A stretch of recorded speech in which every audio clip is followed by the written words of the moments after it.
Ang kwentong ito ay hango sa totoong buhay. Mula ito sa isa nating kabayan na itago na lang natin sa pangalang Tatay Samuel. Taong 2001, Catanduanes. Tinititigan ni Tatay Samuel mula sa bintana ang malawak na lupain sa harapan ng bahay. Sa katunayan, pagmamay-ari niya ito, pero hindi malaman kung ano ang gagawin, lalo na ngayong mag-isa na sa buhay.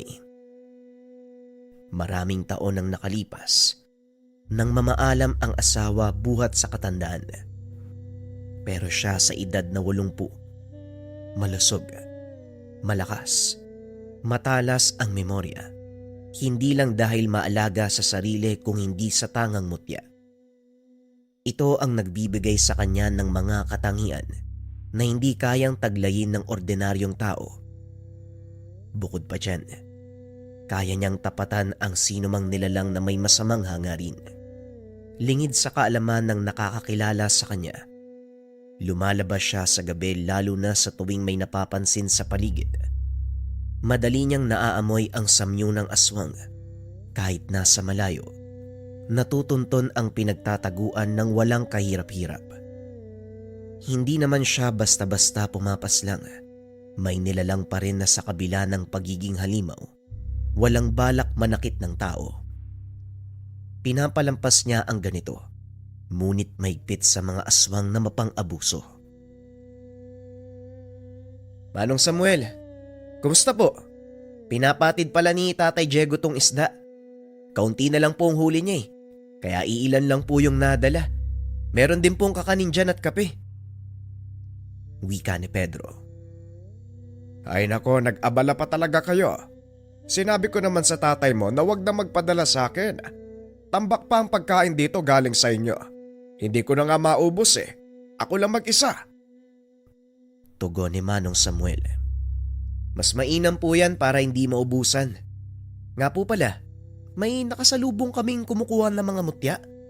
Ang ganda po ng nilalako niya. Hindi po ba napasadya dito? Mahilig kayo sa ganung bagay, di ba? Muling wika ni Pedro. Mahilig ako. Lalo na kung aktibo at malakas ang bisa. Saan nyo ba nakasalubong? Hindi naman napadpad dito Magkano ba ang bentahan niya? Pero iho, hindi lahat na nagbebenta ng mutya. Totoo, may tamang proseso ng pagpapasa ng tangan. Yun nga rin po yung sabi ni tatay. May tamang proseso ang pagpapasa ng mutya. Hindi daw po basta-basta yun At saka kapag tinignan mo, mukha talagang peke. Di ba mararamdaman naman yun? Oo, iho. Kapag tinignan mo ang isang bagay, kapag hinawakan mo, mararamdaman mo na yan kung buhay o hindi. Hindi na nakakapagtaka yung mga ganyan, yung mga namimeke. Sa kahirapan ng buhay ngayon, umahanap talaga sila ng kung ano-anong paraan. Sana mapadpad dito na mapagsabihan ko. Ayan yung dalawang lalaking yan yung papalapit dito. Sila po yung sinasabi namin. Kayo na pong bahalang humusga. Huling wika ni Pedro. Matapos nun ay nagpaalam na siya. Inantay naman ni Manong Samuel na makalapit ang dalawang lalaki. Tatay, magandang araw ho sa inyo. Kumusta ang buhay? Mag-isa lang kayo dito Ang lawak ng lupain pero bahay nyo lang ang nakatirik. Pagmamay-ari mo po ba to? Wika ng isang lalaki. Magandang araw sa inyong dalawa. Hindi talaga to sa akin Sa asawa ko yung lupain. Ano ba ang sadya nyo dito? Naparito ho kami para ipakita sa inyo to mga mutya. Mabisa po to, lalo na mag-isa lang kayo. Pangontra sa anumang banta ng kapamakan, magbibigay ng proteksyon, magbibigay ng kasaganahan sa buhay at lakas. Kung may negosyo kayo, makakatulong din ho ito. Kalokohan ang sinasabi nyo. May tamang proseso ang pagpapasa ng mutya. Hindi ko rin hinahangad ng ganyang bagay. Malapit na ako mawala sa mundo Ano pang silbi niyan sa akin? Tatay, may kakayahan tong hawak namin. Bibigyan kayo ng mahabang buhay. Tignan nyo, bagay na bagay to sa inyo. Hindi pinansin ng matanda ang sinabi ng dalawang binata. Tinignan niya ang dala nitong mga mutya. Merong kabibe, bato, buto, kawayan, kahoy, at marami pang iba. Wala ni isang nakakuha ng kanyang atensyon. Dahil ang katotohanan, peke ang lahat ng mga ito. Ano tatay, may natipuan ba kayo? Proteksyon nyo yan laban sa aswang. Balita ko kamakailan lang may sinalakay malapit dito eh. Mag-isa ka pa naman oh. Tay, atin natin lang to ha. Yung presyo ibibigay namin sa'yo, mas mababa kumpara sa iba. Kahit 2 piso pa yan, ayoko. Hindi nyo ako mauutos sa ganyang paraan. Mutya ba ka mo? Wala nga ako nararamdaman sa mga binibenta nyo eh. Nagpapanggap kayo na marunong kumuha ng mutya. May tamang proseso ang pagkuha at pagbigay niyan sa ibang tao. Ako pang lolokohin nyo. Walang nagawa ang 2 binata. Nagmamadaling umalis nang pakitaan ng patalim ni Manong Samuel. Ang babata nyo pa pero ganyan na kayo. Halatang hindi napalaki ng tama. Mga kulang sa aruga. Tatay Samuel, kumusta ho? Nakita ko yung mga lalaki kumaripas ng takbo ah. Tinakot niyo po ba? Nabaling ang pansin ng matanda sa pagbalik ni Pedro. Ako pa talagang sinubukang utuin. Akala siguro malilin lang ako eh. Kung hindi pa tumakbo ang mga yon, nako, siguradong tinaga ko na. Kaya nga ho eh. Bumalik po ako dito para malaman ang nangyari. Nakasalubong ko din si Mang Karding. Galing na pala sa kanya yung mga yun eh. Sinubukan din siyang lokohin pero hindi nangyari. Manggagamot yung kausap nila eh. Maraming kaalaman sa mutya kagaya nyo. Ewan ko ba kung nung pumasok sa kokote ng mga binatang yan eh. Kung naghihirap sa buhay, pwede namang maganap ng matinong pagkakakitaan. Kung gusto mang magpasa ng mutya, may tamang proseso ng pagkuha at pagpapasa. Ay nako talaga. Hayaan nyo na ho, may rebuelta naman ho yan eh. Babalik sa kanila yung ginagawa nila.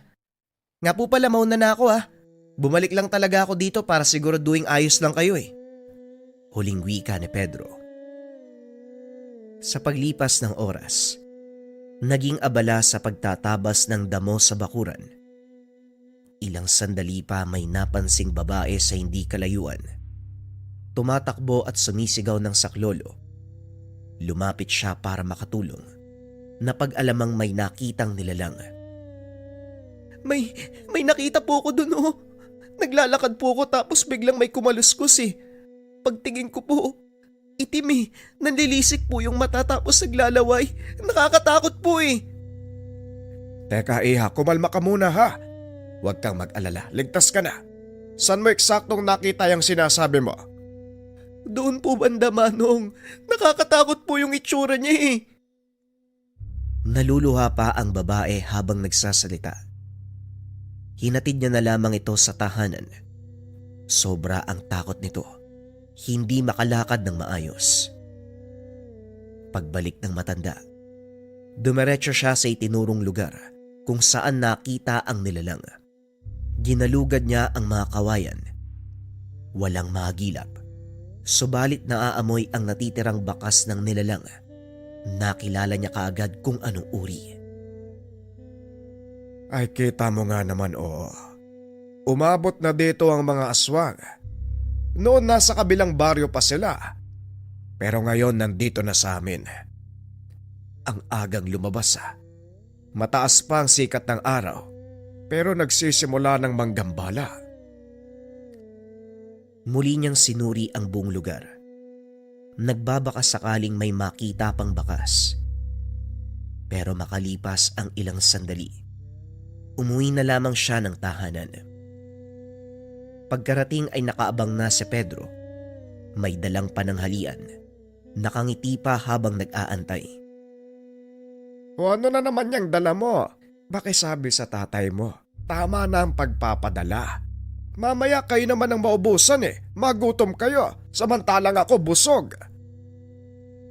Si tatay po kasi marami namang naluto. 2 lang kasi kami sa bahay. Hindi nauubos yung pagkain kaya dinadalan ko na lang po kayo. Pritong isda sa kasaging. May kanin din po yan.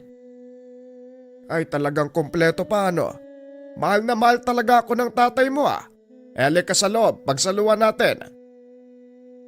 Ay hindi na po Tatay Samuel. Kailangan ko na pong bumalik eh. Makikinig ako sa usapan doon sa amin. Nagkagulo kasi dun eh. Yung kapitbahay namin nakakita daw ng nilalang sa kawayanan. Makikiyosyoso ko para malaman din yung nangyayari sa paligid natin. Tay, mag-ingat kayo ha.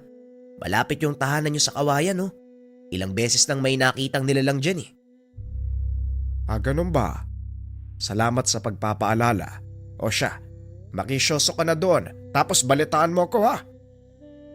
Sa pag-alis ni Pedro ay kumain na si Tatay Samuel.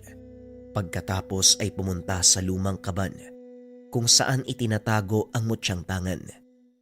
Matagal na panahon na nang ginamit niya ito nang minsang may napadpad na aswang sa kanyang tahanan.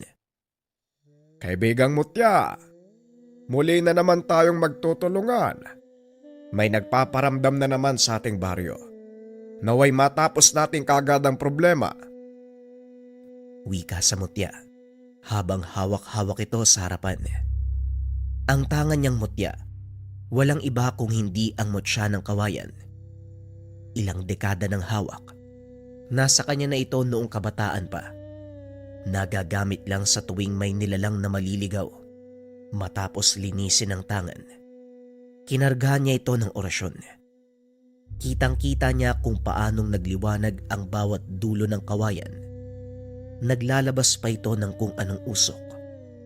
Nangangahulugan. Aktibo na muli ang gamit. Pagsapit ng hapon, bumalik si Pedro kasama ang tatay na si Mang Digo. Napabuntong hininga na lamang ang matanda nang makita na meron na namang dalang pagkain. Isipin ko na talaga na ginagawa niyo akong tambakan ano. Bawat punta niyo rito, may bit-bit kayong pagkain. Nagbuka naman akong patay gutom. Tumawa si Mang Digo. Gayon din ang anak. Inilapag nila sa mesa ang mga dala. Sinimulan ang seryosong usapan. Tatay Samuel, tatapatay kita. Huwag mo sanang mamasamay ng intensyon ko. Sumadya talaga ako dito ngayon upang kumbinsihin ka. Lumipat ka muna sa tahanan namin. Sumasalakay na naman yung kung anong nilalang eh. Nag-aalala ko sa'yo, mag-isa ka lang dito. Oo nga ho, may bakanting kwarto pa naman sa bahay namin eh. Tatay Samuel, doon ka na lang po muna. Nakakatakot na po kasi mga nangyayari. Hindi lang isa sa kapitbahay namin ang nakakita. 3 na sila oh. Isa dito sa kawayanan. Tapos yung 2 malapit sa bundok. Hinabol pa nga sila eh. Buti na lang nakapunta sila sa maraming tao. Terik pa yung araw kapag sumasalakay. Naiintindihan naman ho namin na kaya mong tapatan ng mga halimaw na yan. Pero Tatay Samuel, matanda na ho kayo. Iwasan na lang natin ang kapamakan. Naiintindihan ko ang punto niyo. Maraming salamat sa pag-aalala. Huwag niyo ako masyadong intindihin. Matanda na ako. Hindi na ako pag-iinteresa ng aswang. At kung ano man ang sumalakay dito sa tahanan, sige lang, subukan lang nila. Tatay Samuel, alam kong wala kang aatrasan. Pero tumatanda na ho tayo. Hindi palaging malakas ang katawan ng tao.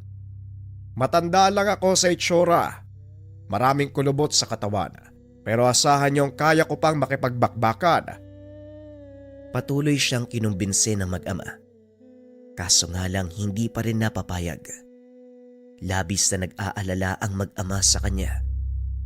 Kaso nga lang, buo na ang desisyon ni Tatay Samuel. Ilang oras ang nakalipas. Sa halip na matulog ay gising lamang si Tatay Samuel. Inaantay na magparamdam ang nilalang.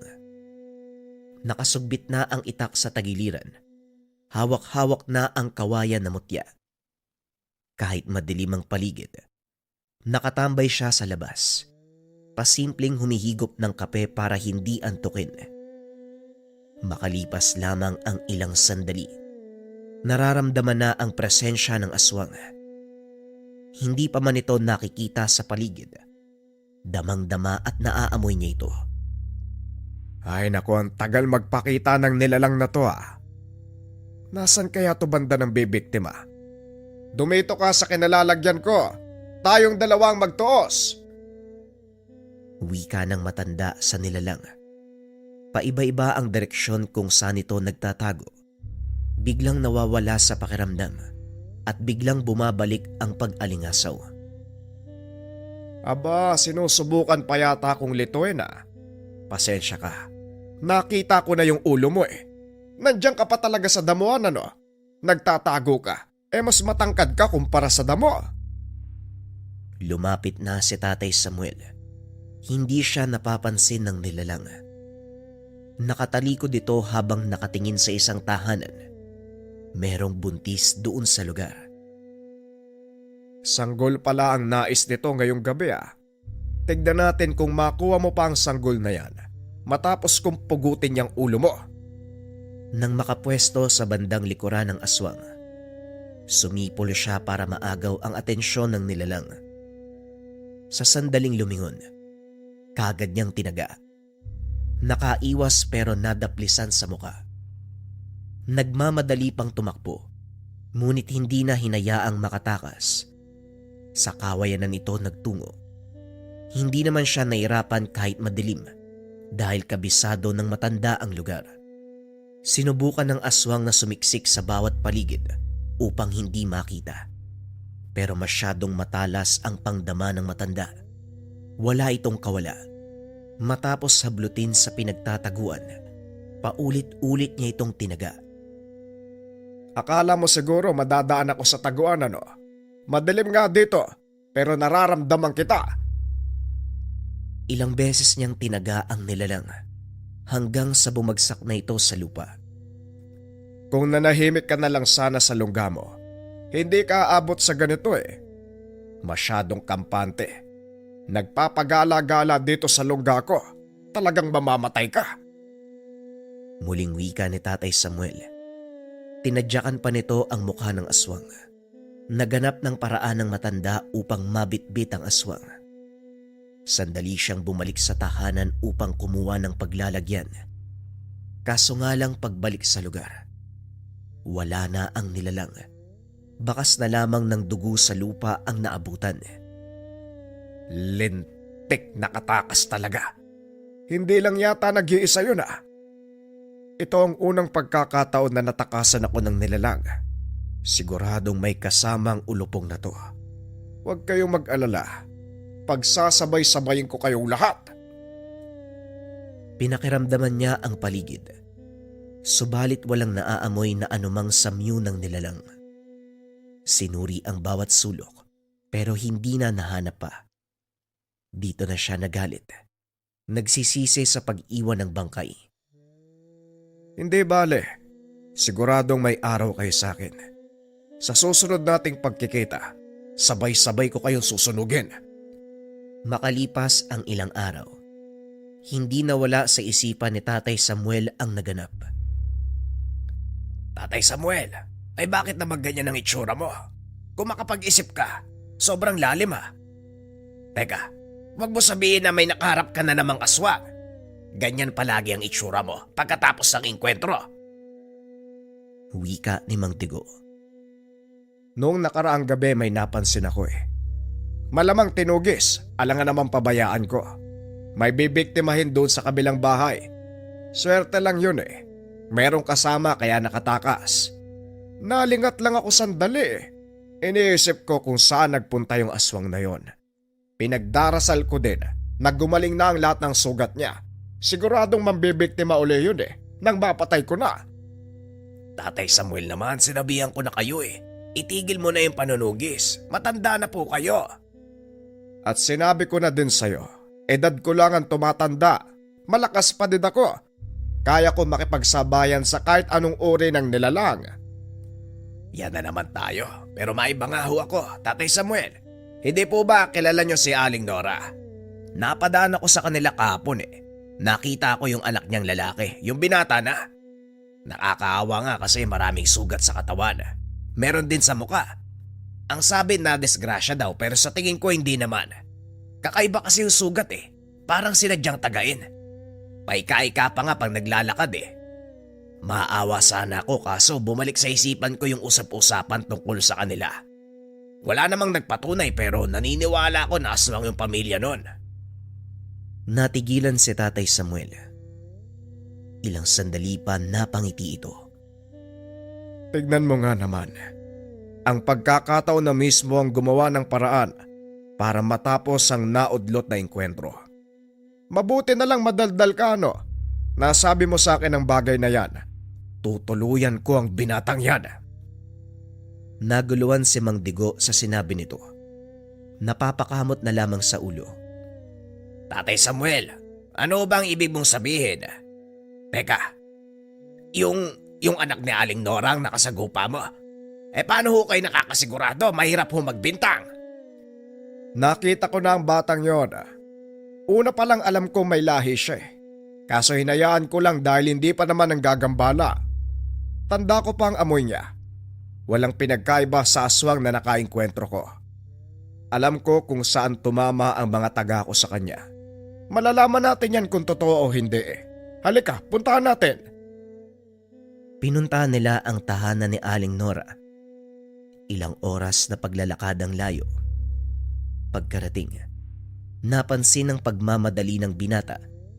Nagtago sa loob ng tahanan habang ang ina ay kinakabahan. Huwag kang kabahan, Nora. Hindi ako nandito para manakit. May gusto lang ako malaman sa anak mo eh. Pwede ba siya makausap? Sinubukan ng ina na magsinungaling pero hindi nadala sa ganung paraan si Tatay Samuel. Napilitan siyang ilabas ang anak. Matapos makita ng matanda ang mga sugat sa katawan, napag-alaman na ito mismo ang nakalabang aswang. Hindi ko alam kung anong gagawin sa'yo, Tutoy. Pero sige, pagbibigyan kita. Huwag ka nang umulit. Kung nagugutom ka o nauuhaw, humanap ka ng ibang paraan. Huwag kang mamerwisyo ng ibang tao. Pero kung hindi ka pa rin susunod, siguradong hiwalay ang ulo mo sa katawan mo at susunugin kita ng buong buo. Pasensya na, Nora. Alam kong mabuti kang aswang at hindi nang gagambala ng tao. Pero itong anak mo, sumaway sa mga batas. Malamang nagkakaintindihan naman tayong dalawa, no? Tumango ang ina. Humingi ng tawad sa nagawa ng anak. Tatay Samuel, parang hindi naman yata susunod yung binatang yun. Kitang-kita ko kung paano siya nagpipigil eh. Nakayuko lang, walang sinasabi. Pero damang-dama ko yung galit niya. Mamaya ikaw na yung biktimahin yan eh. Kung magkaganyan man, malalaman talaga ng binatang yon ang kanyang kakalagyan. Kilala natin si Nora. Sa kabila ng katauhan, mabuti naman siya eh. Sa loob ng mahabang panahon, wala siyang biniktima. Etong anak niya lang talaga yung sumira eh. Ipagdasal na lang natin na madaan sa disiplina. Ilang araw ang lumipas. Inakala ni Tatay Samuel na nagkaintindihan sila ng binata dahil wala nang napapabalitang nagpaparamdam na aswang. Ngunit nagulat na lamang siya sa mismong tahanan sinalakay. Anak nang, nagpapagaling ka palang hayop ka. Akala ko pa naman maayos ng usapan natin. Mabuti naman at ako ang pinuntirya mo, hindi kung sino-sino. Ay sandali, lalabas ako ng bahay, diyan tayo magtuos. Pagkalabas ng matanda, sinugod kagad siya ng aswang. Natumba ang matanda. Sinamantala ng nilalang ang pagkakataon. Dinaganan siya at sinakal. Masyadong maigpit ang pagkakakapit at nahihirapan na siyang huminga. Sinubukan niyang makawala, pero hindi basta-basta ang lakas nito. Hanggang sa biglang uminit ang mutya ng kawayan. Umusok ang katawan ng matanda. Ramdam ng nilalang ang init nito. Napaso ang katawan ng aswang, kaya kagad siyang lumayo sa matanda. Kinuha nito ang pagkakataon upang makuha ang itak. Hindi tinantanan sa pagtaga ang nilalang. Sa bawat pagtaga ni Tatay Samuel, kasabay nito ang pag-usok ng katawan na tila ba nasusunog ang balat sa bawat pagtama ng taga. Ilang sandali pa ay naglupasay na ito. Nagmamakaawa na wag tuluyan, pero sagad na ang galit ni Tatay Samuel. Binalaan na kita, hindi ba? Naglakas loob ka pang bumalik at sa akin ka pa maghihigante. Ikaw na mismo ang gumawa ng tadhana mo, iho. Naawa ko sa nanay mo. Masasaktan siya. Pero tama lang natapusin na kita.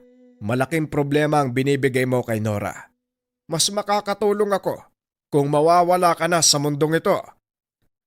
Lumuhod ang aswang sa kanyang harapan. Patuloy na nakiusap kay Tatay Samuel.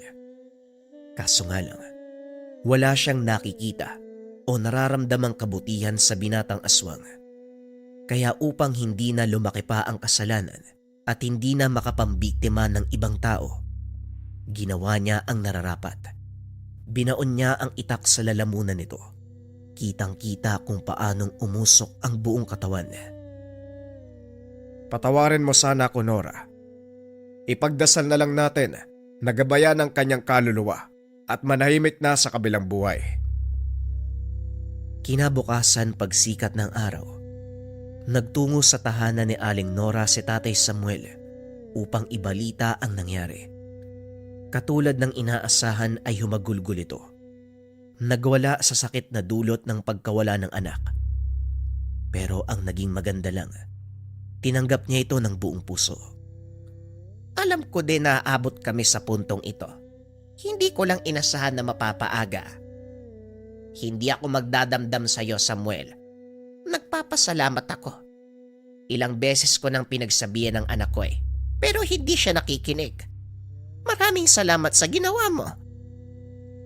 Sa pagpapatuloy ng kanilang usapan, nalaman ni Tatay Samuel na ilang beses nang biktima ang binata. Hindi lamang hayop, may tao nang nadamay. Sa iba't ibang lugar nga lang ito nang bibiktima, kaya hindi kagad nakarating sa kanya. Kabilang na dito ang 2 lalaki na nagbebenta ng pekeng mutya. Nagtamo ng maraming kalmot matapos makasalubong sa daan. Pinayuan na lamang ni Tatay Samuel ang ina sa mga dapat gawin. Masakit para dito ang mawalan, pero pinaintindi ni Tatay Samuel ng mabuti ang sitwasyon. Ilang linggo niya itong dinadalaw. Naninigurado na walang gagawing masama sa sarili. Sa kabila ng katauhan ng aswang, hindi pa rin may pagkakaila ang kabutihan nito. Sadyang nagkataon lang na may anak na tumaliwas. Sa paglipas ng mga taon, namayapa na rin si Aling Nora. Si Tatay Samuel mismo ang naglibing bilang tanda ng kanilang pagkakaibigan. Inilagay niya ang bangkay nito sa tabi ng himlayan ng kanyang anak. Ang susunod nating kwento, mga kabayan, ay mahabang isang bagsak.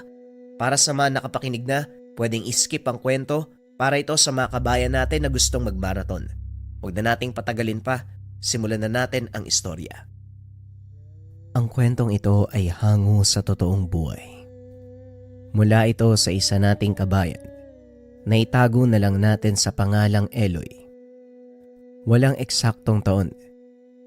Lugar ng Esperanza. Sa mundong ating ginagalawan ay palaging merong balanse. Kung merong aral sa kanan, meron ding aral sa kaliwa. At kung mabuti, meron ding kasamaan. Panganay na anak si Eloy. Dahil may kalayuan ang tahanan sa baryo, kung kaya't mas minabuti ng mga magulang na iluwal ang sanggol sa tahanan. Maaga pa lang, tinungo na ng ama ang isang manghihilot at kilalang albularyo. Ang pangalan nito ay Manang Lourdes. Ang siyang tumulong sa ina upang maisilang si Eloy. Pahirapan ang naging sitwasyon ng mailuwal si Eloy dahil hindi makaramdam ng hilab ang ina, kung kaya't inabot ng gabi bago lumabas ang sanggol. Ay nako, pambihira ang anak mo, Kadya. Parang ayaw pang lumabas. Maraming salamat ho, Aling Lourdes ha. Ihatid ko na ho kayo. Nako, hindi pa ako maaaring umuwi. Batid ko ang mga nilalang na nagbabantay. Lahat sila nag-aantay sa tahanan niya. Ha? Ano pong ibig niyong sabihin? Halika, ipapakita ko sa iyo.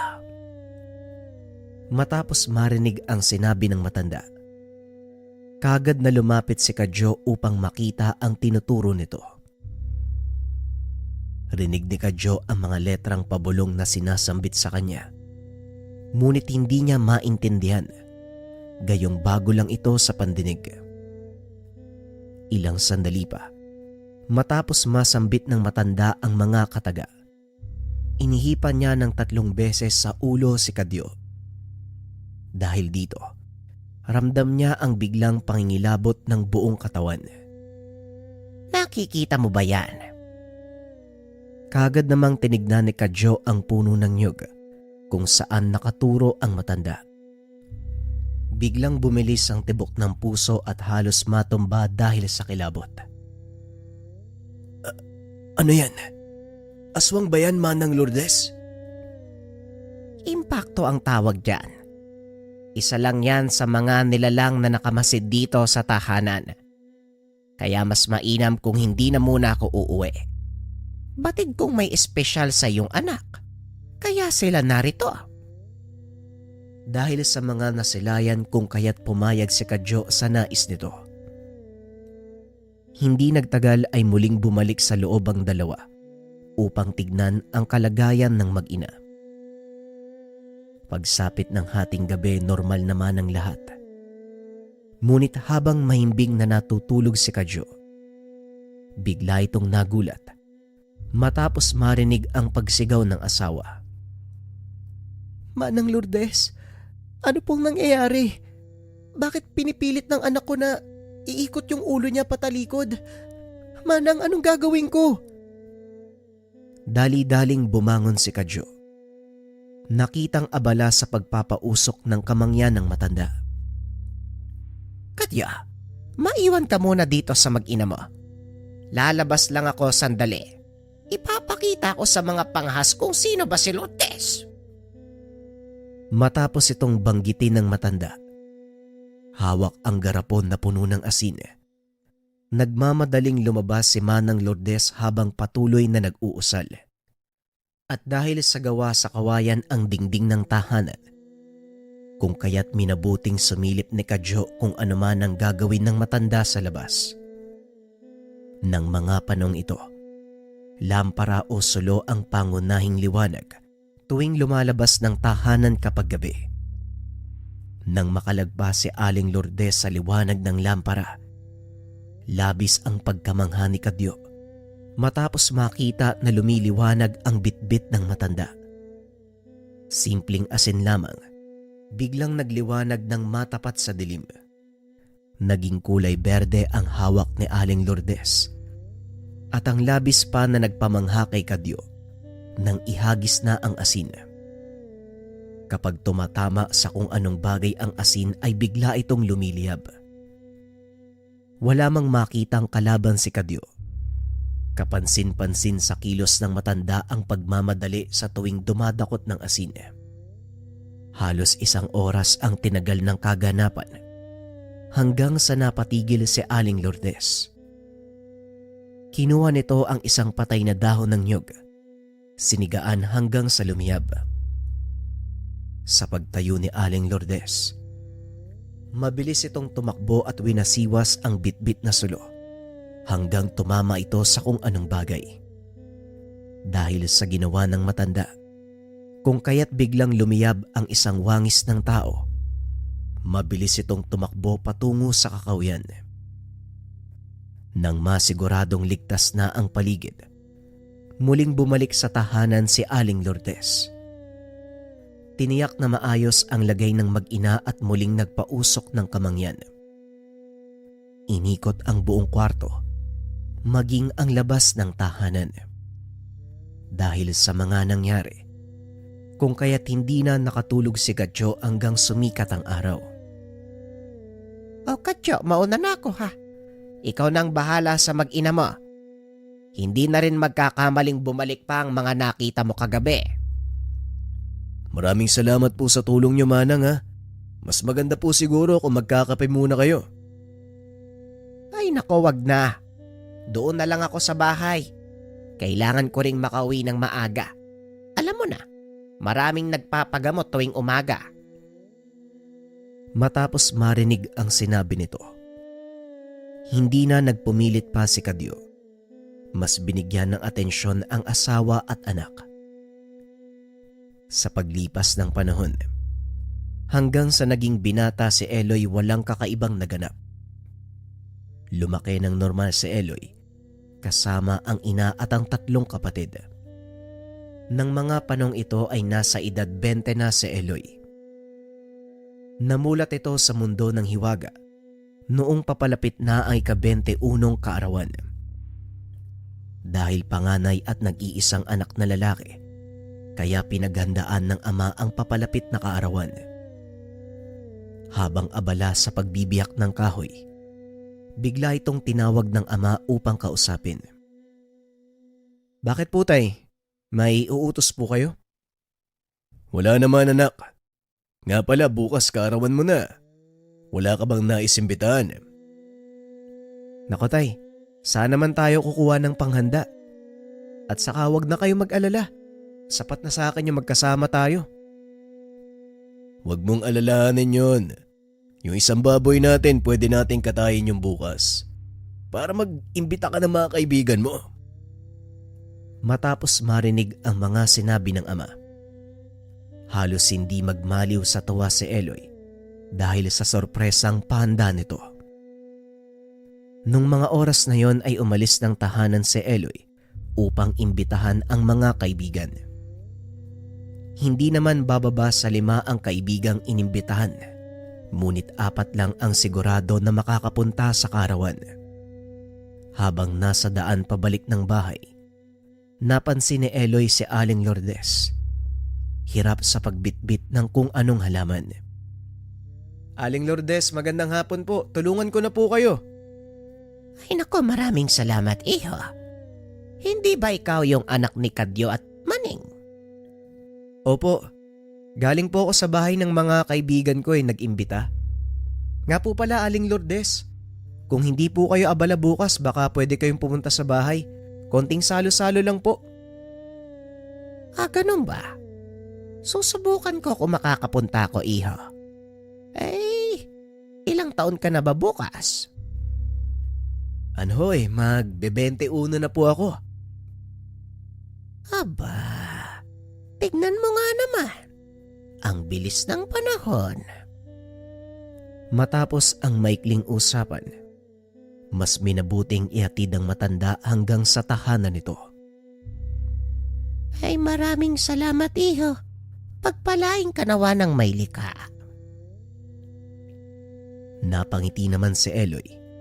Kagad nagpaalam upang bumalik ng tahanan. Pagsapit ng gabi habang naghahapunan, masayang pinag-usapan ng pamilya ang gaganapin na kaarawan ni Eloy. Ngunit ang hindi alam ng binata, sa pagtungtong ng edad na 21, magsisimula na ang kakayahan at isang obligasyon para sa nakararami. Kinaumagahan, maaga pang nagising si Eloy. Mas minabuting magtimpla ng kape habang pinagmamasdan ang mamog na palayan. At sa hindi kalayuan, kapansin-pansin si Aling Lourdes na papalapit sa tahanan. Kitang-kita ng mga mata ni Eloy kung papaanong lakaran ni Aling Lourdes ang mga palay. Animoy matitibay ang mga palay, gayong hindi ito natutumba sa tuwing lalakaran ng matanda. Nang mapansin nito na nakatitig si Eloy, napangiti ito habang patuloy sa paglapit. Dahil sa pinapakitang kakayahan ni Aling Lourdes, mabilis itong nakarating sa tahanan. Maligayang kaarawan, iho. Nandyan ba ang tatay mo? Oho, nasa loob po." Uy, Manang Lourdes, napabisita ho kayo. Maaari ba kitang makausap ng tayo lang? Matapos marinig ang sinabi ng matanda, kaagad pumasok si Eloy bitbit ang kape. Labis naman ang pagtataka ng binata. Iniisip kung ano ang naging usapan ng dalawa. Makalipas ang ilang minuto, habang abala sa paghuhugas ng kawa si Eloy, bahagya itong natigilan matapos marinig ang boses ng ama. Eloy, halika nga muna sandali dito. "Ano ho yan tay? Bakit po?" Samahan mo muna si Manang Lourdes sa bahay niya. Ayoko na ng maraming tanong ha. Basta sumunod ka na lang. Dahil sa narinig, kung kaya't walang nagawa ang binata, walang pag-aalinlangan na sinunod ang utos ng ama. Habang nasa daan, pansin ni Eloy na palinga-linga ang matanda.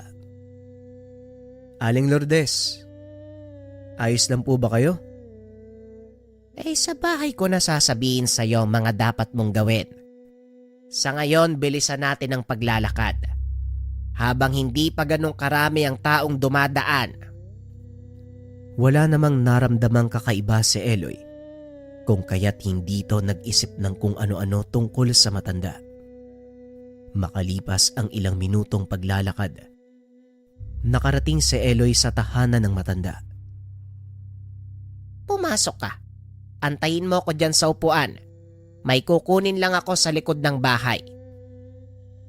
Tumango naman si Eloy bilang pagsang-ayon dito. Kilala si Aling Lourdes bilang manggagamot sa kanilang lugar. Ngunit hindi pa nito pinahintulutan ang kung sino man na pumasok sa kanyang tahanan. Tanging sa munting kubo niya pinapapunta ang mga taong nagpapakonsulta. Kung kaya't labis ang pagkamangha ni Eloy matapos makita ang iilang garapon at mga halamang gamot na nakasabit sa tahanan. Ngunit ang labis na nagpamangha kay Eloy nang makita ang isang dahon na kasing laki ng malunggay.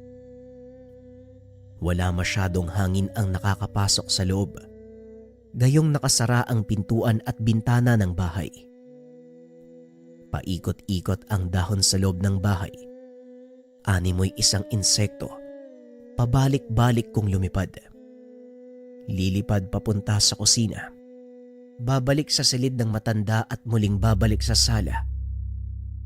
Napag-alaman ni Eloy na isa itong uri ng dahon. Matapos tumigil kakalipad ang bagay at dumampi sa kanyang palad. Iho, mukhang hindi ko na kailangan pang ibigay ang mutya sa'yo. Parang ikaw na mismo ang pinili ng mutya ng malunggay. Ano pong ibig yung sabihin? Itong dahon? Hindi nga ako nagkamali sa'yo. Mula nang ipinanganak ka, naramdaman ko na ang bugso ng enerhiya sa iyong katawan. Ayon kay Aling Lourdes, kaya wala siyang pinapapasok sa kanyang tahanan. Matagal nang lumilipad ang mutya ng malunggay paikot-ikot sa bahay. Ibinigay ito ng gabay, isang napakalaking aso na may malaking sungay.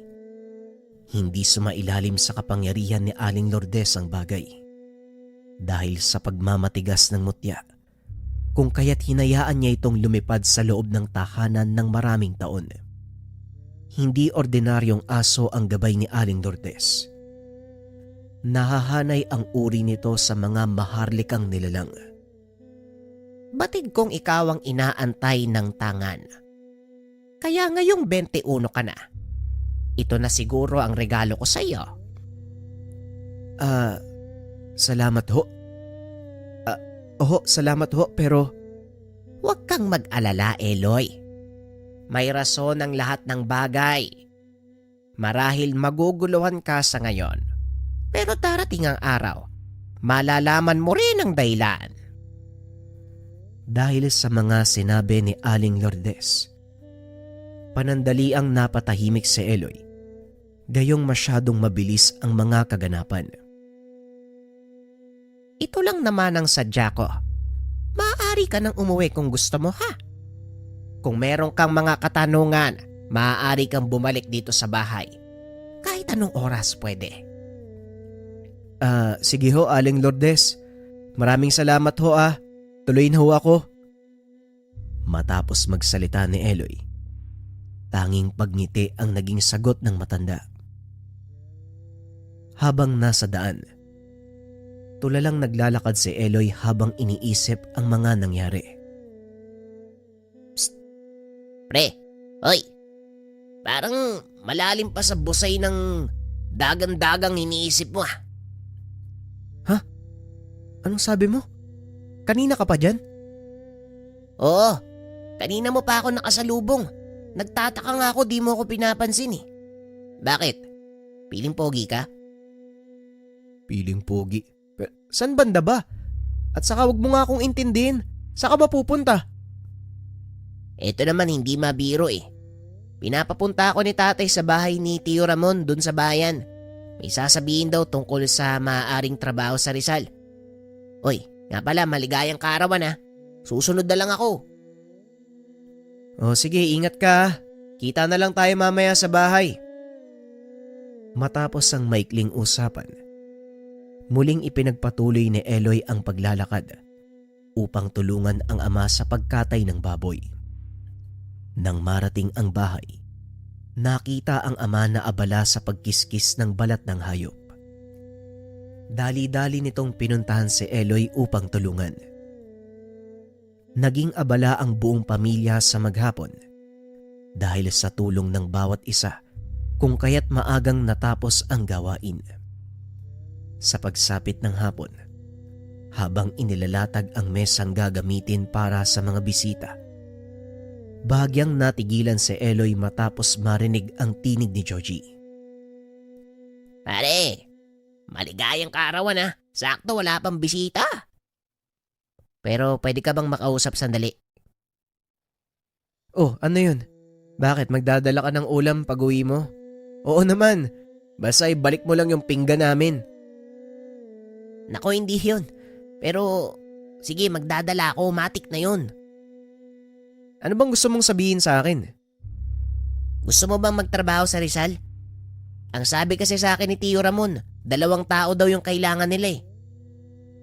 Anong klaseng trabaho ba yan? Magtitinda ng karne ng baboy sa palengke. Malaki din yung kita dun ha. Makakapagpadala ka pa dito kay Uncle Kadyo.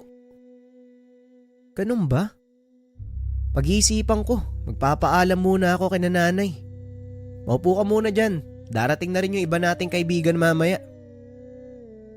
Makalipas ang ilang sandali, isa-isang dumating ang ilan pang kaibigan ng dalawa. Naging masaya ang lahat sa pagdiriwang ng kaarawan ni Eloy. Kinagabihan, matapos makauwi ang mga bisita, mas minabuting kausapin ni Eloy ang magulang tungkol sa naging usapan nila ni Joji. Ganun ba? Sa akin walang problema kung yan ang nais mo, anak. Malaki ka na. Alam mo kung anong tama't mali. Basta anak ha, mag-iingat ka. Wala pa naman tayong kamag-anak na pwede mong lapitan dun, lalo na kapag kailangan mo ng tulong. Alagaan mo ang sarili mo. Maraming salamat po nanay at tatay ha. Huwag kayong mag-alala, mag-iingat ako dun. 2 araw ang lumipas matapos mapapayag ang mga magulang. Kasama si Joji, bumiyahe ang 2 patungong Rizal, kung saan nag-aantay ang kamag-anak ni Joji na ang pangalan ay Chris. Hindi naman naging mahirap kay Eloy na pakisamahan ang Shui ni Joji. Binata ka na, Loya. Kumusta naman si paring Kadyo sa probinsya? Ayos lang naman ho, malakas pa ho sa kalabaw. Mabuti naman kung ganon. O sige na, alam kong pagod kayo eh. Pumasok kayo dyan sa pangalawang kwarto. Yan ang magiging silid nyo. Sa susunod na tayo mag-usap pagkatapos yung magpahinga. Matapos marinig ang sinabi ni Chris, kaagad tumuloy ang 2 sa kwarto upang matulog. Kinabukasan maagang nagising ang magkaibigan. Gayong maghakot pa ito ng ilang karne patungo sa palengke. Joji, akala ko ba magtitinda tayo ng karne? Bakit parang kargador ang bagsak natin? Ang sabi kasi ni Tio Chris, ito daw yung ibebenta natin. Wala pa kasi yung mga kargador eh. Mamayang 7:00 pa daw maghahatid ng stock. Matapos maintindihan ng sistema, hindi na nagtanong pa si Eloy at nagpatuloy na sa paglalakad. Bitbit nila ang ilang kilo ng baboy. Nang makarating sa palengke, bumungad naman si Chris na abala sa paglilinis ng pwesto. O nandyan na pala kayo. Dito nyo ilapag. Joji, di ba alam mo na ako nung sistema dito? Ikaw nang bahala kay Eloy ah. May pupuntahan pa ako sa kabilang barangay eh. Kukuha lang kami ng mga baboy na gagamitin sa susunod na araw. Andyan din yung termos sa baba. Magtimpla na lang kayo ng kape bago magsimula sa paghiwa. Naging abala sa maghapon ang magkaibigan. Maswerte namang maaga pa lamang. Magsasara na ang tindahan dahil ubos na ang paninda. Nang makabalik sa tahanan, sakto namang kakauwi lang ni Chris. Bitbit ang 2 buhay na baboy. O maaga pa. Sinong naiwan dun sa pwesto? Nako tiyo, wala na kaming dapat bantayan doon. Naubos na. Paano wala? Huwag niyo sabihing pinamigay niyo yung karne. Bakit naman namin gagawin yun? Naubos yung paninda tiyo. Ito nga pala yung kinita namin sa maghapon. Sakto yan ha. Walang labis, walang kulang. Aba, ngayon lang nangyari to ah. Mukhang swerte kayong dalawa. Kung ganito lagi, ay dadagdagan ko ang ipapasahod sa inyo. Napangiti naman ang magkaibigan. Pagsapit ng dilim, pagkatapos magapunan, mas minabuting tumambay ni Eloy sa labas ng tahanan upang magpahangin. Uy Loy, diyan ka lang ba? Hindi ka ba nilalamok dyan? Hindi naman. Bakit ba? Lumalapit sa kanya ang kaibigan. Masaya ang pagmumukha nito. Uy, nakita mo ba yung anak ng kapitbahay natin? Alin dun? Yung lalaking may malaking katawan tapos maraming tato? Barakong barako pero tagilid pala. Nako Joji, ikaw huwag mo sabihing. Hindi yun. Yung kapatid na babae ang tinutukoy ko. Pre, ang puti panalo. Ano pang inaantay mo? Haranahin natin. Uso kaya yun dito sa Rizal? Parang luma na yun eh. At saka nahihiya ako. Sa susunod na lang, bebuelo lang ako. Ikaw ang bahala, basta wag mo akong sisisihin kapag naunahan ka ng iba. Dahil sa sinabi nito, sandaling napatulala si Georgie. Inisip ang maaaring gawin kung paano makakaporma sa natitipuhang dalaga. Sa paglalim ng gabi, habang nagpapahinga si Eloy, nakita nito ang sarili na natutulog. Teka, patay na ba ako? Ba't nakikita ko yung katawan ko? Huwag kang mag-alala. Hindi ka papatay. Sinundan ni Eloy kung saan nanggagaling ang boses. Nakaramdam siya ng kapayapaan at kaligtasan matapos makita ang isang nakabaluti at makisig na lalaki. Ako ang gabay ng mutsyang hawak mo. Kakaiba ang itsura ng nilalang na nakikita. Pormang tao man ang katawan. Ngunit ang mukha nito ay katulad sa aso na merong napakalaking sungay. Nasabi ko na sa'yo ang totoo kong ngalan. Huwag na huwag mong tatawagin kung hindi kailangan dahil malaking kaguluhan ang magaganap. Sa paglaho nito sa paningin, ang pagbalikwas ng katawang lupa ni Eloy. Oh, anyari sa'yo? Parang gulat na gulat ka dyan Bigla mo kong iniwanan kagabi. Salita ako ng salita, wala ka na pala sa likod ko. Pasensya ka na pare Nakatulala kasi ako tsaka inaantok na ako. Okay kayong dalawa. Gumalaw-galaw na kayo dyan. Anong oras na? Sige tiyo, maliligo lang muna kami. Tutuloy na rin kami sa palengke. Mabilis na kumilos ang dalawa upang pumasok sa trabaho. Pagsapit ng tanghali, habang abala sa paghihiwa ng karne ang dalawa, hindi nito inaasahan ang pagdating ng isang dalaga. Magkano dito sa liempo? Pre, bigyan mo na yan Tatapusin ko lang to. Habang nakayuko, abala sa paghihiwa ng buto-buto. Manong, kuya, nagsasalita ba tong kasama mo? Huy, pre, Joji, anong ginagawa mo? Pasensya ka na binibini Baka nagandaan to sa'yo Hoy, Joji, ano na? Nasaan ba si Manong Chris? Wala ba siya dito? Wala ho eh. Mula ngayon, kami na ng kasama ko'y magtitinda dito. Mukhang suki kayo ah. Oo, sa totoo niyan, kapitbahay lang namin siya eh. Mag-iiyaw sana kami ng nanay ko. Pwede ba 2 kilo ng yempo? Sige ho. Sandali lang ha. Matapos maibigay ni Eloy ang karne, saka pa lamang nahimasmasan si Joji. Pre, grabe no? Ang ganda. Pambihira kang tao ka. Mapapagalitan tayo niyan sa ginagawa mo eh. Pre, siya yun eh. Yung kapitbahay natin. Ang ganda no? Kaya naman pala. Yung pala yun. Bakit kasi hindi mo kinausap? Nanigas ka dyan eh. Sige na, pakiabot na nga lang yung ulo. Umayos ka na rin dyan. Tulad ng dati, maagang nakauwi ang magkaibigan matapos maubos ang paninda. Ganito ang naging buhay ng dalawa sa loob ng ilang araw. Hanggang sa dumating ang pagkakataon, katapusan ng buwan. Habang abala sa ginagawa si Eloy ay bahagya itong natigilan matapos marinig ang boses ng isang lalaki. O maglagay na kayo, dalian nyo. Marami pa ang pupuntahan namin. Malaking tao at nasa 6 ang bilang nila. Pansin ni Eloy ang dalang baril, nakasugbit sa tagiliran. Ano pong kailangan nila? Bingi ka ba? Siguro bago ka dito ano? Akin na ang lagay nyo. Hindi ba kayo sinabihan ng amo nyo? Pasensya na po ah.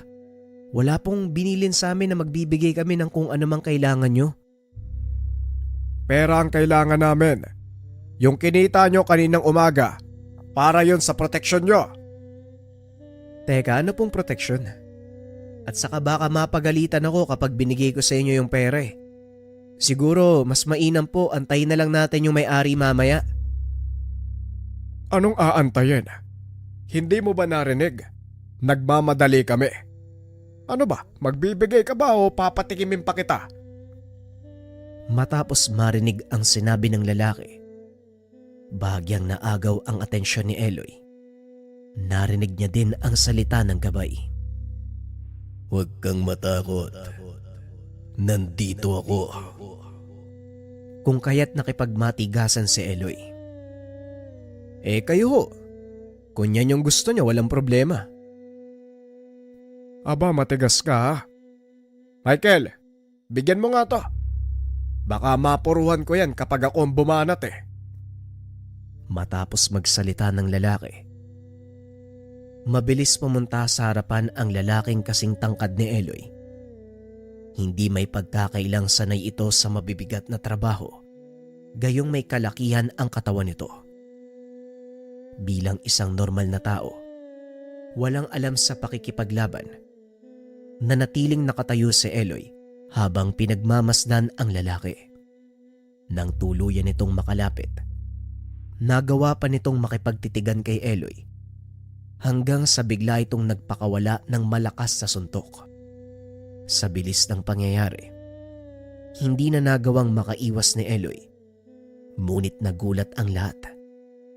Nanatiling nakatayo ang binata na parang walang nangyari, habang yung sumuntok sa kanya namilipit sa sobrang sakit. Oh Michael, anong nangyari sa'yo? Boss, sakit ng kamay ko eh. Parang pader yung mukha niya no? Ay naku, lalampa-lampa. Sige, tignan natin kung mas makapal pa sa'yo ang bala ko. Kasabay ng pagtutok ng baril kay Eloy, dumating naman si Chris mula sa slaughterhouse kasama si Joji. Sir Fernando, tama na yan. Pasensya na po kayo. Hindi ko po napagsabihan ng mga bata tungkol sa bigayan natin tuwing katapusan ng buwan. Pagsabihan mo tong bata mo ha. Baka sa susunod, hahalo yung dugo niya sa tinitinda niyong baboy. Ay sige ho, ito po yung bigay ko. Huwag kayong mag-alala, hindi na ho mauulit. Matapos maibigay ni Chris ang pera, kagad ding umalis ang mga armadong kalalakian. Ayon kay Chris, hawak ng malaking sindikato ang grupo ni Fernando. Ayaw mang magbigay. Wala rin silang magagawa dahil kung hindi, sila ang gugulpihin o papatayin. Tanging kinita lang sa umaga ang kinukuha nito, kung saan araw ng Sabado tuwing huling linggo ng buwan. Pasensya na ho kayo ha. Mukhang malalagay pa tayo sa alanganin dahil sa ginawa ko. Ay naku, ako nga ang dapat humingi ng pasensya pero hayaan na natin yon. O ito, dahil palagi tayong nauubusan ng paninda, magdadagdag na lang tayo ng paninda pa dito. Matapos ang naging mainit na kaganapan, muling bumalik sa pagtitinda ang dalawa na parang walang nangyari. Ngunit labis ang swerteng dala ni Eloy, gayong muling naubos ang tinitindang karne. Bago pa lumubog ang araw, nagsimula ng magligpit ng gamit ang magkaibigan. Pare, samahan mo ako dun sa kabilang eskinita. May bibiliin lang ako. Saan? Doon pa sa looban? Uy, delikado doon kapag madilim na.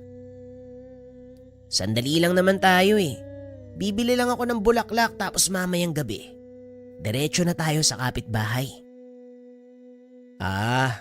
Alam ko na. O sige, walang problema. Bitbit ang kinita ng buong araw at ang iilang gamit sa panghiwa ng karne. Dumaan ang magkaibigan sa looban upang bumili ng bulaklak. Nung una ay wala namang kakaibang naramdaman si Eloy.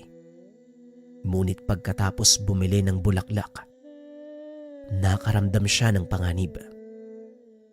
Uy, pre, pwede bang bumalik na lang tayo sa dinaanan natin kanina? Ha? Bakit? Mas malapit dito oh. Wala namang nagawa si Eloy, kundi sundin ng kaibigan. Mas minabuting maging alisto ni Eloy, gayong hindi nila kabisado ang ugali ng mga tao sa paligid. Sa patuloy na paglalakad ng dalawa, narating nito ang maliit na tindahan kung saan may 3 lalaki ang umiinom sa harapan. Hindi ito pinansin ng dalawa, ngunit naagaw ang kanilang atensyon. Bigla nilang tinawag si Joji na nauunang maglakad. Utoy, parang bago kayo dito ah. Saan ang punta nyo? Nakikiraan lang po. Diyan lang kami sa labasan. Alatang galing probinsya. Oliga, inom ka muna. Pasensya na po pero hindi po ako nainom eh. Ano, hindi kayo inom? O ba, bigwasan kaya kita. Je, pagbigyan mo na para makadaan na tayo. Yan, makinig ka sa kasama mo. Teka, anong laman ng bag mo? Magdanakaw kayo no? Naku po, hindi po. Ito po yung benta namin sa palengke. Benta pala. Tol, kunin mo nga yung bag niyan. Kuya, wala namang ganyanan. Nagtatrabaho kami ng patas eh. Ibigay mo na lang kung ayaw mong masaktan. Dahil sa pagbabanta ng lalaki, kung kaya't uminit ang ulo ni Eloy. Je, halika nga dito sa tabi ko. Mukhang sa ulo nila nilalagay yung alak imbis na sa tiyan eh. Matapos marinig ang sinabi ni Eloy, dahan-dahang tumayo ang mga lalaki, kasabay ng pagbunot ng balisong. Dito ka lang sa likod ko pare ah. Akin na yung kutsilyo na nasa bag. Pare, tumakbo na lang tayo. Ang dami niya no, hindi natin kaya yan. De pare, halangang mga bituka niyan, dapat dyan pinapalagan eh. Diyan ka lang, akong bahala. Ilang sandali pa, hinampas ni Eloy ng bote ang isa sa mga lalaki. Napasubsob ito ng matamaan sa ulo. Nang makita ang nangyari, mabilis sa sumunod ang dalawang kasama upang saksakin si Eloy. Ngunit bago pa man makalapit ang lasenggo, nasipa niya ang isa sa sikmura Namilipit ito sa sakit. Samantalang ang kasama nito nagpatuloy sa pag-atake kay Eloy. Dahil sabay ang pagsugod ng mga kalalakian. Kung kaya't pagharang na lang sa patalim ang nagawa ni Eloy upang hindi ito tumama sa katawan. Laking pagtataka ng mga kalalakian. Pagtama ng balisong sa kanya, parang tumalbog lang ito sa katawan ni Eloy. Ilang sandali pa, biglang dumating si Fernando at Michael. Hindi na tayo mahihirapan. Sige na, tapusin mo na yan, Michael. Ayoko na pare. Hindi normal yung isang yan eh. Diyan na kayo. Sa pagtakbo ng mga lalaki, wala nang pagpipilian pa si Fernando. Muli niyang kinuha ang balisong at sumugod. Dahil sa liksi ni Eloy, hindi na nakabawi si Fernando. Isang malakas sa sapak ang pinakawalan ni Eloy na siyang dahilan upang masubsob ang mukha ni Fernando sa kanal.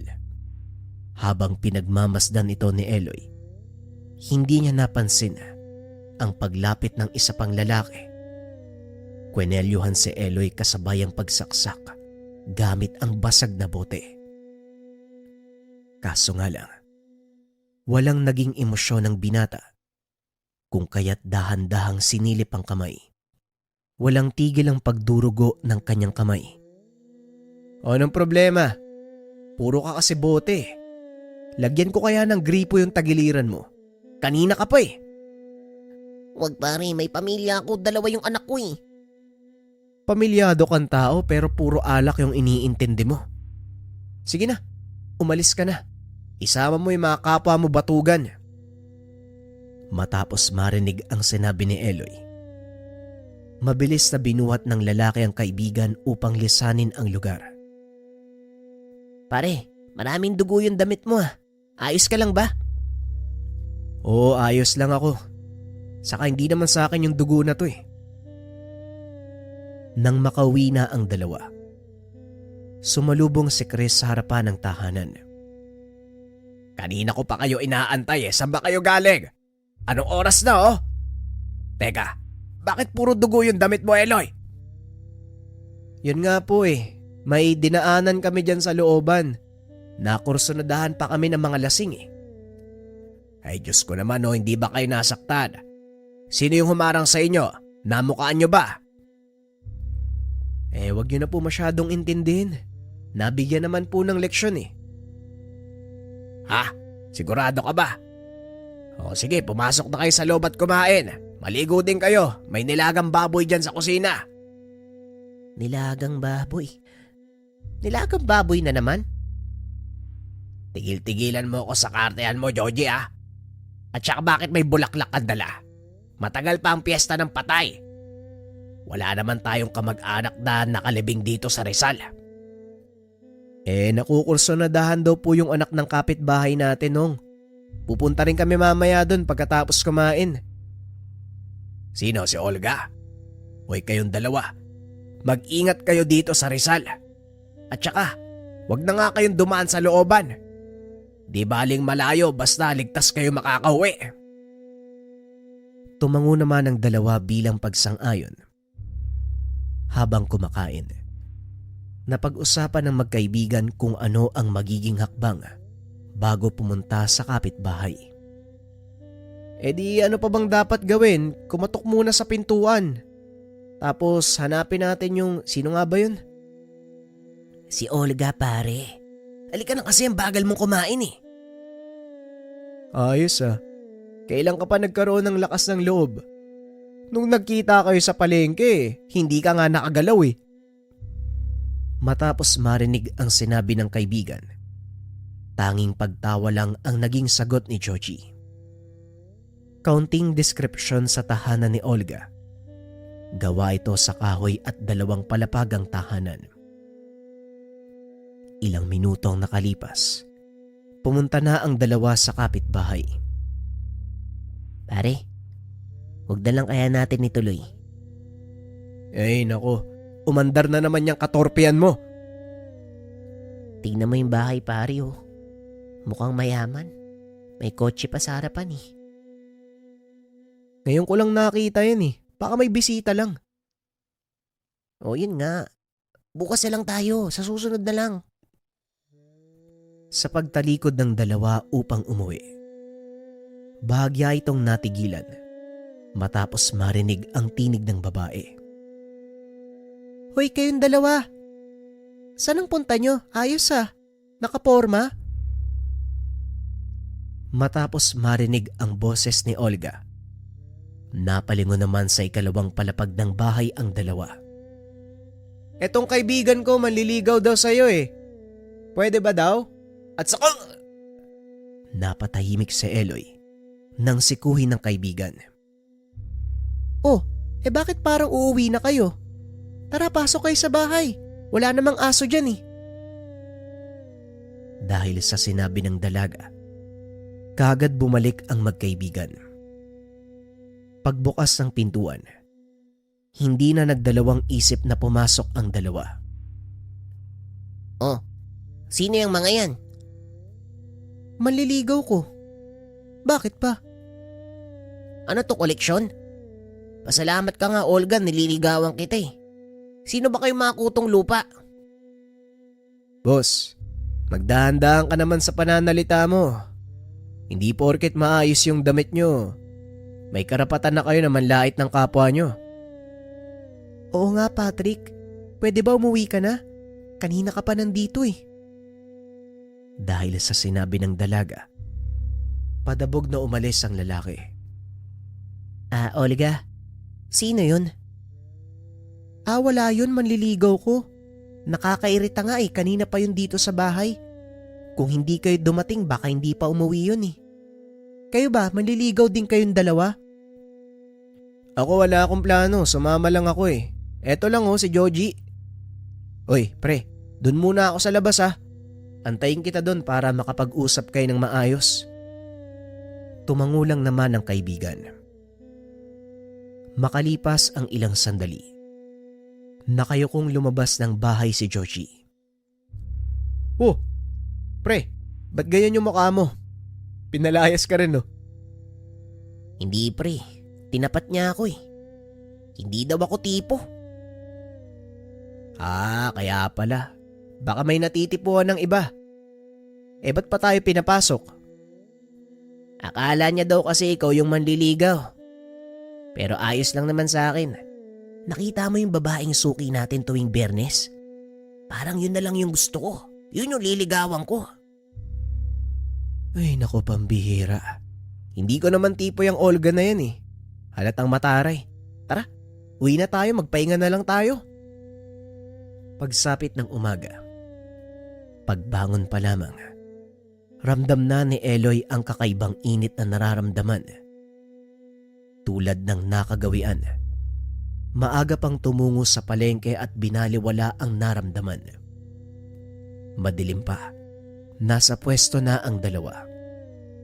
Habang abala sa ginagawa, napatigil si Joji matapos makita ang paglapit ng isang matandang babae.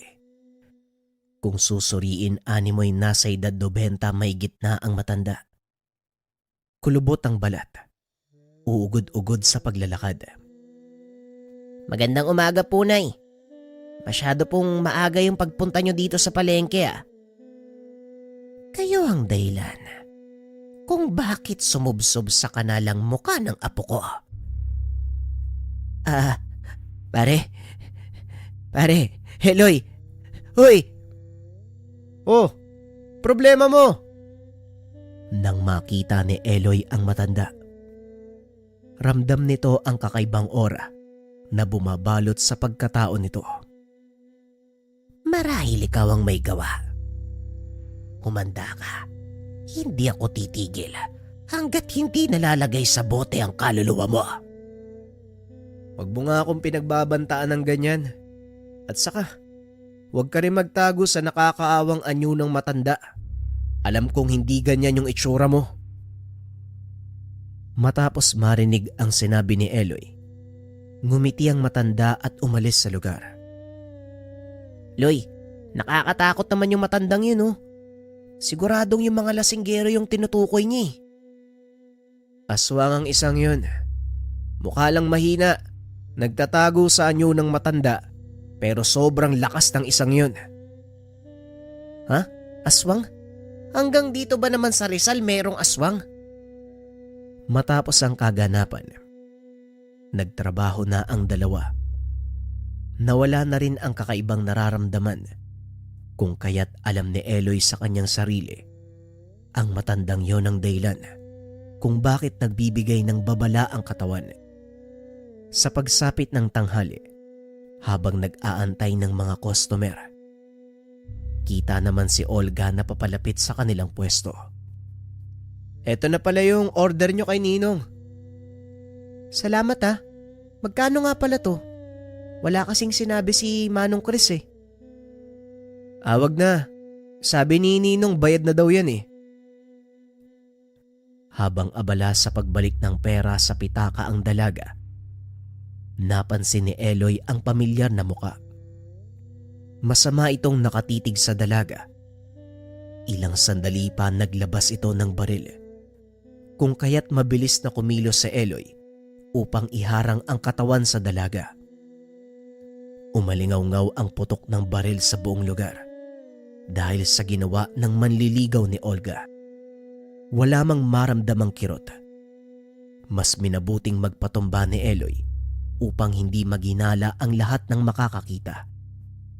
Matapos maubos ang bala ng baril, kagad na tumakbo si Patrick upang takasan ang ginawang kasalanan. Ngunit sa tulong ng taong bayan at iilang pulis na nagroronda sa lugar, kaagad siyang nahuli. Uy, Olga.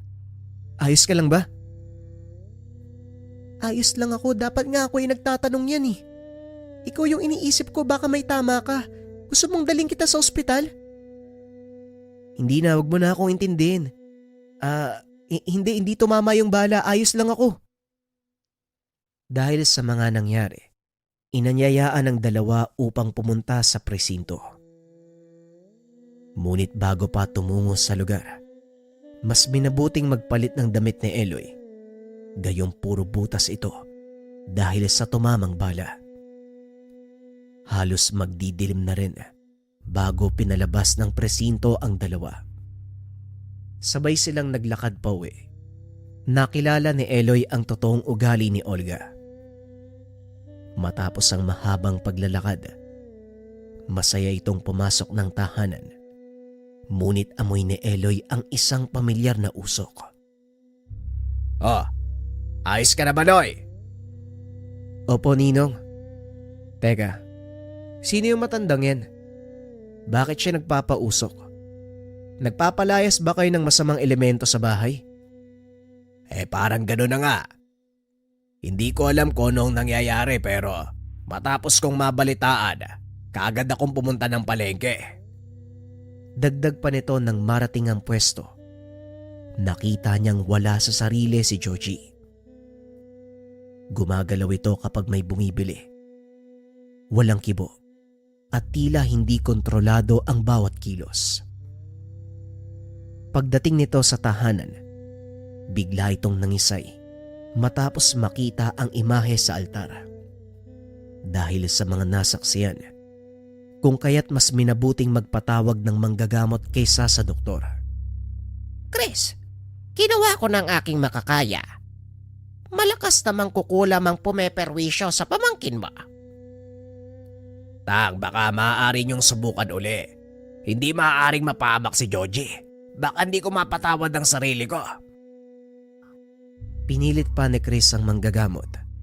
Ngunit aminado ito na hindi niya kaya ang kalaban. Siguro maghanap na lang kayo ng iba. Talagang hindi ko kaya. Matapos magsalita ng manggagamot ay kagad na siyang umalis sa lugar. Bagyang natigilan si Eloy nang marinig ang tinig ng gabay. Pumunta ka sa kabilang barangay. May malawak na lawa sa lugar. Kunin mo yung pinaiikutan ng mga litap-tap. Matapos marinig ang sinabi ng gabay ay mabilis na kumilos si Eloy upang mailigtas ang kaibigan. Manong, may kukunin lang ako ha. Makakatulong yung kay Georgie. Oo, sige, ikaw nang bahala. Kahit anong paraan gawin natin, mailigtas lang yung kaibigan mo. Hindi na nagsayang ng oras si Eloy. Kaagad na sinunod ang sinabi ng gabay. Mataas sa bundok ang tinahak. Marating lang ang nasabing lawa. Ang lawak pala nito. Saan ko naman makikita yung sinasabi mo? Bahala na nga. Sa patuloy na paglalakad ni Eloy, napansin niya ang isang tangkay. Pinaiikutan ng mga alitaptap. Masyado nang malayo at malalim ang pwesto nito. Walang pag-aalinlangan na lumangoy ang binata upang makuha ito. Eto na kaya yon? Teka, parang normal na tangkay lang to ah. Yan ang pinapakuha ko. Ilaga mo, ipainom sa iyong kaibigan. Bilisan mo, bago pa mahuli ang lahat. Kagad tumakbo pauwi ng tahanan si Eloy. May kalayuan man, ngunit hindi siya nakakaramdam ng pagod. Ilang minuto ang nakalipas. Nang marating ang bahay, napatigil sa pagtakbo si Eloy matapos makita ang isang nilalang na nasa bubong na tila naghahanap ng butas. Ilang sandali pa umalingasaw ang napakabahong aroma na parabang nanggagaling sa nilalang. O ikaw, anong ginagawa mo dyan? Dahil sa ginawang pagsigaw, napatigil sa ginagawa ang nilalang at humarap sa kanya. Kitang-kita ang pulang mga mata. Mahaba ang pangil. Patuloy lang sa pagtulo ang laway ng nilalang. Eloy, ano ba yan? Bakit ka sumisigaw dyan? Bumukas ang pintuan. Mabilis na tumakbo si Eloy papunta kay Chris upang magtago. Ano bang nangyayari sa'yo? Hinahabol ka ba ng multo? Hindi lang basta multo. May aswang sa taas ng bubong natin. Kagad niyang ipinakita ang bitbit na tangkay. Binigyan ng direksyon si Chris kung paano ito gagamitin. Ako nang bahala sa labas. Kailangan ko lang ng itak. Kagad lumabas ng bahay si Eloy upang harapin ang nilalang. Kitang-kita ni Eloy na nakatitig pa rin ito sa kanya. Kahit hindi ka na magsalita, alam kong ikaw ang may gawa nun sa kaibigan ko. Malas ng kaibigan mo. Hindi ka tinatabla ng kulam. Kaya't siya ang pinunterya ko. Pero wag kang mag-alala. Mauuna kang mamatay kaysa sa kanya. Habang nagsasalita, narinig ni Eloy ang salita ng gabay. May mga sinabing kataga. Binanggit naman ni Eloy ang mga binitawang salita nito. Napatigil sa pagsasalita ang aswang matapos makita ang ginawa ni Eloy. Walang pagdadalawang isip na sumugod ang aswang para pigilan si Eloy. Ngunit bago pa man ito nakalapit ay nakaiwas na ang binata. Hindi nagpatinag ang nilalang at muling sumugod. Nagbuno ang dalawa hanggang sa makarating sa sapa. Ilang beses mang kalmutin at kagatin ng nilalang si Eloy. Nagtataka ito. Hindi nagkakaroon ng pinsala ang binata. Hanggang sa bumitaw ng isang malakas sa sapak si Eloy. Nakaiwas ang aswang at nakagat siya sa braso. Labis itong nanggigil pero hindi tinatabla ng binata. Sinubukan nitong lumayo sa lugar pero hindi na siya pinakawalan ni Eloy. Hinawakan niya sa leeg ang nilalang. Nagpupumiglas man. Hindi na siya nakatakas kay Eloy. Bumuelo ng buong puwersa ang binata. Ibinaon ng itak sa sentido ng aswang. Nang mamatayang nilalang, sinunog niya ang katawan nito upang walang maiwang ebidensya. Matapos ang kaganapan, hindi na muna nagtinda si Eloy. Mas dinais din ni Chris. Pagpahingahin muna sila dahil sa mga nangyari. Dahil sa gamot na binigay ni Eloy, gumaling naman ang kaibigan. Hindi na rin tinangkapang kalabanin ang mga armadong lalaki na siyang nangungolekta ng pera sa palengke sa kadahilanang ayaw na ni Ninong Chris ang masangkot sa gulo. Bumalik na lamang sa normal na buhay ang magkaibigan. Umuwi na ng tahanan si Chris kasama ang kanyang kasintahan na si Olga. Samantalang si Georgie naman, patuloy pa rin naghahanap ng kanyang kasintahan. Iba't ibang babae ang natitipuhan, ngunit walang nagkakagusto sa kanya. Patuloy na lamang na nagdarasal na darating ang panahon, makakakita rin ng kasintahan.